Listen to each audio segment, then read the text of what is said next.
It's in their blood. The passion, the emotion, the intensity, the fight. It's all they live for. And it's all they live for today. But at the end of the day, it's that man that decides the biggest games and the biggest moments. And his country has counted on him, and boy, has he delivered. Messi the difference, but it's the Argentine spirit that wins again and punches their ticket in the final. The reigning champions of Europe, the reigning champions of South America, for the first time in history, will face off in a World Cup final. We cannot wait. Rebecca Lowe, down to you as it finishes here in Atlanta. Argentina 2, England 1. Our thanks to Stu Holden and to John Strong. That is why they are defending world champions.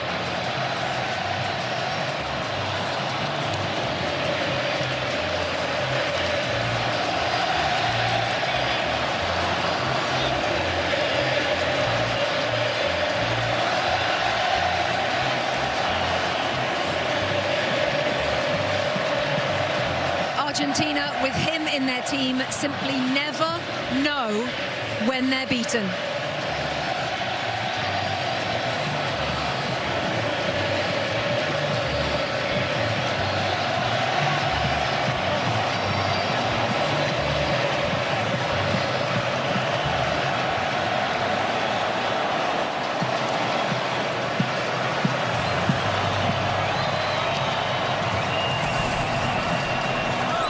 England were 4 minutes away from a place in the World Cup final, but then 2 goals inside 6.5 minutes has sent Argentina there to the promised land again. Thierry Henry, Zlatan Ibrahimovic and Alexis Lalas watching on. Thierry, make sense of that. Yes, I can actually. The best team won. We talked about it yesterday. A different way, was a different game. Great attitude, mentality. Argentina played well though today. They played very good football, and I think that England went into a back five too early for my liking. Giving them the ball, they thought I'm not saying that they thought they won the game, it's not true, but they thought they had to defend the lead a tiny bit too early. And after that, obviously, if you're Argentina, you're going to throw strikers, people in the box. But one thing that Scaloni did exactly the same against Switzerland, Egypt, he put the little man on the right. Not in the middle, into traffic. He put him on the right. They are attracted on his right. Obviously, they are attracted on the right of the opposition to give him the ball in 1v1, to go back on his left and cross. And actually, by the way, he went on his right to cross also. So, what I'm saying is, they're the world champion for a reason. You're going to have the European champion in the final.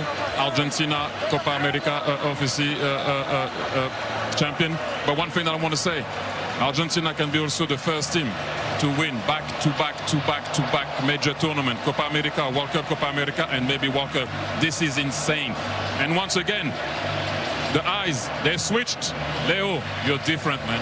Yeah, that has never been done before, as Thierry says, for back-to-back major tournaments. They have a big chance now of doing that. Zlatan, when Anthony Gordon scored for England, that goal seemed to change everything, because England then sat in, and it was only on around the hour mark.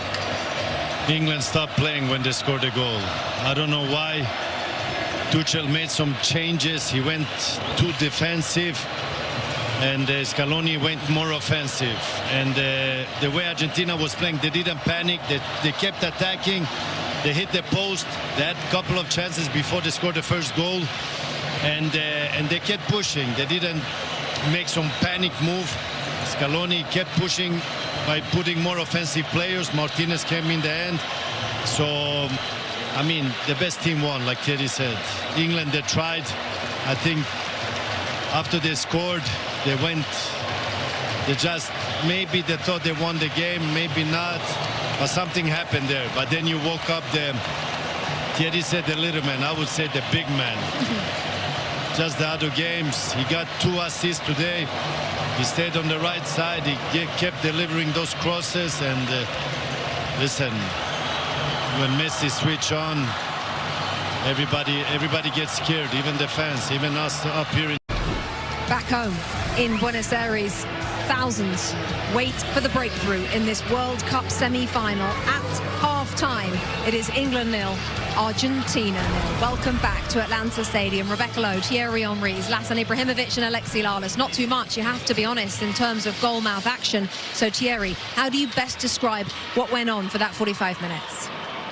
Great mentality, exactly what we were talking about. The two teams are trying to do what they can when they're on the ball, but whenever the other one is on the ball, when you have England on the ball, Argentina, you can see are biting, a tiny bit physical, aggressive in a right manner. And then England tried to do the same thing also when Argentina is on the ball. That's what we predicted. That's exactly what we have. The benches are getting involved. Everybody's getting involved. But look, that's football at the end of the very day. It's a semi-final of the World Cup. You're not going to see what you saw in the group stage and goals left and right. This is proper football now. Zlatan, you talked about the emotions before this game. You talked about discipline. We've had 19 fouls, just the 2 yellow cards. But does everybody have to be careful?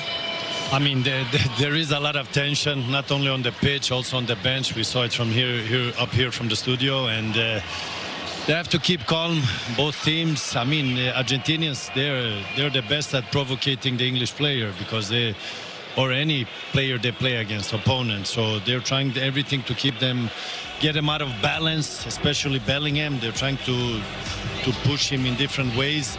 So the English players, they should just keep calm, try to play.